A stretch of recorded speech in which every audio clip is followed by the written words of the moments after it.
أولم ير الإنسان أنا خلقناه من نطفة فإذا هو خصيم مبين وضرب لنا مثلا ونسي خلقه قال من يحيي العظام وهي رميم قل يحييها الذي أنشأها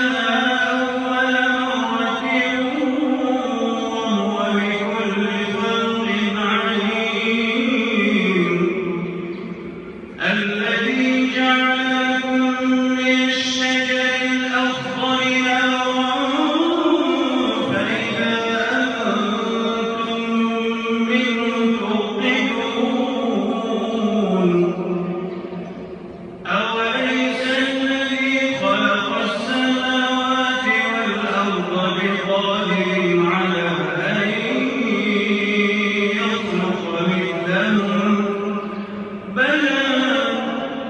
وهو الخلاق